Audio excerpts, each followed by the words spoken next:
ನಮಸ್ತೆ ಮಕ್ಕಳ, welcome back to my channel. Please like, share and subscribe my channel. ಮಕ್ಕಳ, ಇವತ್ತು ನಾವು ಪ್ರಥಮ PUC ಕನ್ನಡದಲ್ಲಿ ಅಲ್ಲಮ ಪ್ರಭುದೇವರ ವಚನಗಳು ಈ ಒಂದು ಪದ್ಯವಾಕ್ಯ ಸಂಬಂಧಪಟ್ಟಂತಹ ಎಲ್ಲ ಅಭ್ಯಾಸ ಪ್ರಶ್ನೋತ್ತರಗಳನ್ನ ಈಗ ನೋಡ್ತಾ ಹೋಗೋಣ. ಫಸ್ಟ್ ಹೆಡಿಂಗ್ ನೋಡಿ, ಸಂದರ್ಭ ಸೂಚಿಸಿ ವಿವರಿಸಿರಿ.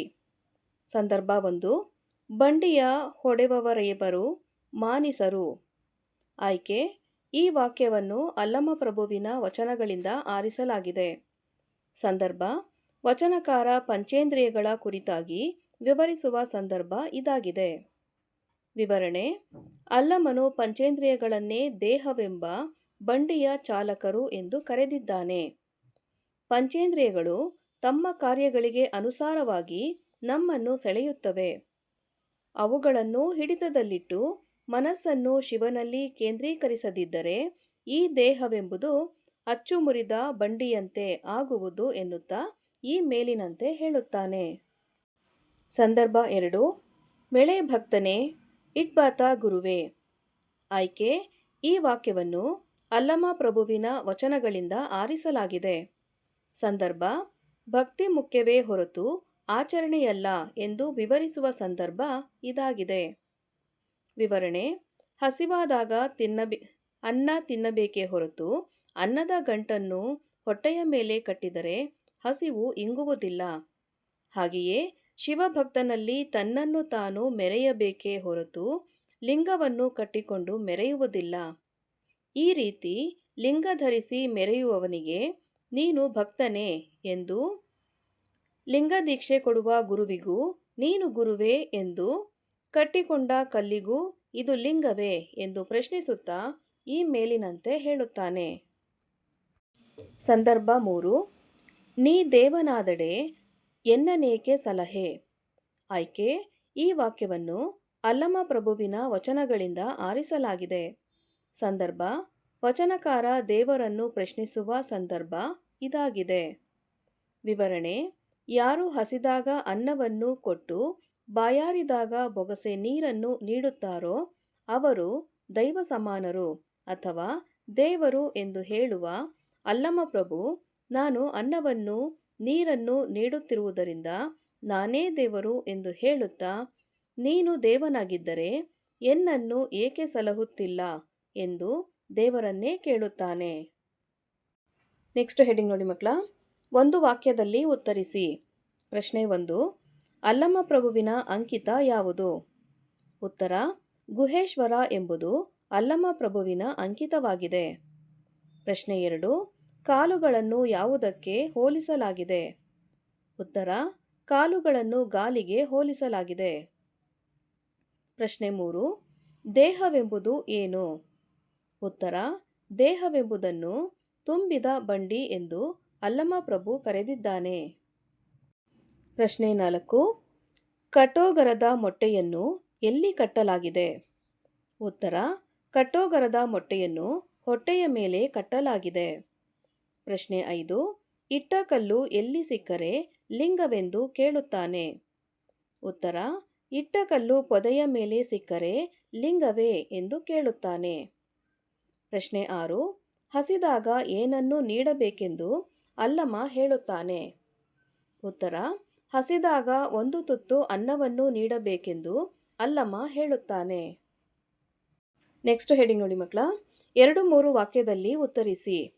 ಪ್ರಶ್ನೆ 1, ಕಾಲು ಮತ್ತು ದೇಹವನ್ನು ಯಾವುದಕ್ಕೆ ಹೋಲಿಸಲಾಗಿದೆ? ಉತ್ತರ, ಕಾಲುಗಳನ್ನು ಗಾಲಿಗೂ ದೇಹವನ್ನು ತುಂಬಿದ ಬಂಡಿಗೂ ಹೋಲಿಸಲಾಗಿದೆ. ಈ ಬಂಡಿಯನ್ನು ನಡೆಸುವವರು 5 ಜನ. ಇಲ್ಲಿ ದೇಹದ ಪಂಚೇಂದ್ರಿಯಗಳೇ ಚಾಲಕರಾಗಿದ್ದಾರೆ. ಅವರ ಇಚ್ಛೆಯನ್ನು ಅರಿತು ಮುನ್ನಡೆದರೆ ಬಂಡಿಯ ಅಚ್ಚು ಮುರಿಯುತ್ತದೆ ಎಂದಿದ್ದಾನೆ. ಪ್ರಶ್ನೆ 2, ಯಾರನ್ನು ಕಂಡರೆ ಅಲ್ಲಮ ನಾಚುವೆನೆಂದು ಹೇಳುವನು? ಉತ್ತರ, ಶಿವನ ಪ್ರತೀಕವಾದ ಲಿಂಗವನ್ನು ಧರಿಸಿ ದೃಢಭಕ್ತಿ ಇಲ್ಲದೆ ಆಡಂಬರದ ಭಕ್ತಿಯನ್ನು ತೋರಿಸುವ ಭಕ್ತನನ್ನು ಮತ್ತು ಅಲ್ಪಜ್ಞಾನದ ಗುರುವನ್ನು ಕಂಡರೆ ನಾಚುವೆನೆಂದು ಅಲ್ಲಮ ಹೇಳುವನು. ಪ್ರಶ್ನೆ 3, ಅಲ್ಲಮ ಏನನ್ನು ನೀಡುವುದರಿಂದ ನಾ ದೇವ ಎಂದು ಹೇಳುತ್ತಾನೆ? ಉತ್ತರ, ಹಸಿದಾಗ ಅನ್ನವನ್ನು ನೀಡುವ ಬಾಯಾರಿದಾಗ ನೀರನ್ನು ಕೊಡುವ ನಾನೇ ದೇವನು. ನೀನು ದೇವನೇ ಆಗಿದ್ದರೆ ನನ್ನನ್ನು ಏತಕ್ಕೆ ಸಲಹುತ್ತಿಲ್ಲ ಎಂದು ಅಲ್ಲಮಪ್ರಭು ದೇವರನ್ನೇ ಪ್ರಶ್ನಿಸುವ ಧೈರ್ಯ ತೋರಿದ್ದಾನೆ. ನೆಕ್ಸ್ಟ್ ಹೆಡಿಂಗ್ ನೋಡಿ ಮಕ್ಕಳ. 5 ವಾಕ್ಯಗಳಲ್ಲಿ ಉತ್ತರಿಸಿ. ಪ್ರಶ್ನೆ 1. ದೇಹವೆಂಬ ಬಂಡಿಯನ್ನು ಹೇಗೆ ನಡೆಸಬೇಕೆಂದು ತಿಳಿಸಲಾಗಿದೆ. ಉತ್ತರ. ಅಲ್ಲಮ ದೇಹವನ್ನು ಬಂಡಿಗೆ ಹೋಲಿಸಿ ಅದರ ಚಾಲಕರು 5 ಜನ ಎಂದಿದ್ದಾರೆ. ಈ 5 ಜನ ಯಾರೆಂದರೆ ನಾವು ಹೊಂದಿರುವ ಪಂಚೇಂದ್ರಿಯಗಳು.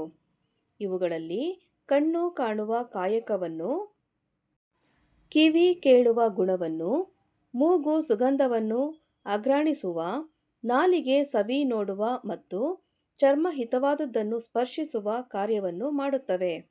ಆದರೆ ಇವುಗಳನ್ನು ಅವಷ್ಟಕ್ಕೆ ಬಿಟ್ಟರೆ ನಮ್ಮ ದೇಹವೆಂಬ ಬಂಡಿಯ ಅಚ್ಚು ಮುರಿದು ಹೋಗುತ್ತದೆ. ಹಾಗಾಗಿ ಅವುಗಳನ್ನು ಹಿಡಿತದಲ್ಲಿಟ್ಟುಕೊಂಡು ಮನಸ್ಸನ್ನು ಶಿವನಲ್ಲಿ ಕೇಂದ್ರೀಕರಿಸಬೇಕು, ಜೊತೆಗೆ ಭಗವಂತನ ಕೃಪೆಗೆ ಪಾತ್ರವಾಗಬೇಕು ಎಂದಿದ್ದಾನೆ. ಪ್ರಶ್ನೆ 2. ಆಡಂಬರದ ಭಕ್ತಿಯನ್ನು ಅಲ್ಲಮ ಹೇಗೆ ಖಂಡಿಸುತ್ತಾನೆ. ಉತ್ತರ. ಅಲ್ಲಮಪ್ರಭು ವೇಷಧಾರಿಗಳನ್ನು ಕಂಡೊಡೆ ನಾಚುವೆ ಎಂದು ಹೇಳುತ್ತಾನೆ. ಹಸಿವಾದಾಗ ಅನ್ನ ತಿನ್ನಬೇಕೇ ಹೊರತು ಅನ್ನದ ಗಂಟನ್ನು ಹೊಟ್ಟೆ ಮೇಲೆ ಕಟ್ಟಿದರೆ ಹಸಿವು ಇಂಗುವುದಿಲ್ಲ. ಹಾಗೆಯೇ ಶಿವಭಕ್ತಿಯಲ್ಲಿ ತನ್ನನ್ನು ತಾನು ಮರೆಯಬೇಕೇ ಹೊರತು ಲಿಂಗವನ್ನು ಕಟ್ಟಿಕೊಂಡು ಮೆರೆಯುವುದಲ್ಲ. ಈ ರೀತಿ ಲಿಂಗ ಧರಿಸಿ ಮೆರೆಯುವವನಿಗೆ ನೀನು ಭಕ್ತನೇ ಎಂದು, ಲಿಂಗ ದೀಕ್ಷೆ ಕೊಡುವ ಗುರುವಿಗೂ ನೀನು ಗುರುವೇ ಎಂದು, ಕಟ್ಟಿಕೊಂಡ ಕಲ್ಲಿಗೂ ಇದು ಶಿವಲಿಂಗವೇ ಎಂದು ಪ್ರಶ್ನಿಸುತ್ತಾನೆ.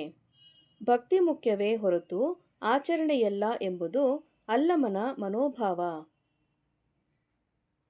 ಪ್ರಶ್ನೆ 3. ಅಲ್ಲಮಪ್ರಭುವಿನ ವಚನಗಳ ಆಶಯಗಳೇನು. ಉತ್ತರ. ಅಲ್ಲಮ ದೇಹವನ್ನು ಬಂಡಿಗೆ ಹೋಲಿಸಿ ಅದರ ಚಾಲಕರು 5 ಜನ ಎಂದಿದ್ದಾರೆ. ಪಂಚೇಂದ್ರಿಯಗಳು ಒಂದಕ್ಕೊಂದು ಸಮವಿಲ್ಲ. ಪಂಚೇಂದ್ರಿಯಗಳಾದ ಕಣ್ಣು, ಕಿವಿ, ಮೂಗು, ನಾಲಿಗೆ ಮತ್ತು ಚರ್ಮ ತಮ್ಮ ಕರ್ಮಗಳಿಗೆ ಅನುಸಾರವಾಗಿ ನಮ್ಮನ್ನು ಸೆಳೆಯುತ್ತವೆ. ಅವುಗಳನ್ನು ಹಿಡಿತದಲ್ಲಿಟ್ಟು ಮನಸ್ಸನ್ನು ಶಿವನಲ್ಲಿ ಕೇಂದ್ರೀಕರಿಸದಿದ್ದರೆ ಈ ದೇಹವೆಂಬುದು ಅಚ್ಚು ಮುರಿದ ಬಂಡಿಯಂತೆ ಆಗುವುದು ಎಂದಿದ್ದಾರೆ. ಹೊಟ್ಟೆಯ ಮೇಲೆ ಅನ್ನದ ಗಂಟನ್ನು ಕಟ್ಟಿದರೆ ಹಸಿವು ಹೋಗುವುದೇ. ಶರೀರದ ಮೇಲೆ ಲಿಂಗವ ಧರಿಸಿದರೆ ಧರಿಸಿದವ ಭಕ್ತನಾಗಬಲ್ಲನೆ. ಪೊದೆಯ ಮೇಲೆ ಇಟ್ಟ ಕಲ್ಲು ಲಿಂಗವಾಗಬಲ್ಲುದೇ. ಪೊದೆ ಭಕ್ತನಾಗಬಲ್ಲುದೇ. ಪೊದೆಯ ಮೇಲೆ ಕಲ್ಲು ಇಟ್ಟಾತ ಗುರುವಾಗಬಲ್ಲನೆ. ಈ ರೀತಿಯ ವೇಷಧಾರಿಗಳನ್ನು ಕಂಡು ನಾಚುವೆ ಎಂದು ಅಲ್ಲಮಪ್ರಭು ಹೇಳುತ್ತಾನೆ. ಹಸಿವಾದಾಗ ಅನ್ನ ತಿನ್ನಬೇಕೇ ಹೊರತು ಅನ್ನದ ಗಂಟನ್ನು ಹೊಟ್ಟೆ ಮೇಲೆ ಕಟ್ಟಿದರೆ ಹಸಿವು ಇಂಗುವುದಿಲ್ಲ. ಹಾಗೆಯೇ ಶಿವಭಕ್ತಿಯಲ್ಲಿ ತನ್ನನ್ನು ತಾನು ಮೆರೆಯಬೇಕೇ ಹೊರತು ಲಿಂಗವನ್ನು ಕಟ್ಟಿಕೊಂಡು ಮೆರೆಯುವುದಲ್ಲ. ಈ ರೀತಿ ಲಿಂಗ ಧರಿಸಿ ಮೆರೆಯುವವನಿಗೆ ನೀನು ಭಕ್ತನೇ ಎಂದು, ಲಿಂಗ ದೀಕ್ಷೆ ಕೊಡುವ ಗುರುವಿಗೂ ನೀನು ಗುರುವೇ ಎಂದು, ಕಟ್ಟಿಕೊಂಡ ಕಲ್ಲಿಗೂ ಇದು ಲಿಂಗವೇ ಎಂದು ಪ್ರಶ್ನಿಸುತ್ತಾನೆ. ಭಕ್ತಿ ಮುಖ್ಯವೇ ಹೊರತು ಆಚರಣೆಯಲ್ಲ ಎಂಬ ಮನೋಭಾವ ಇಲ್ಲಿ ಕಾಣುತ್ತದೆ.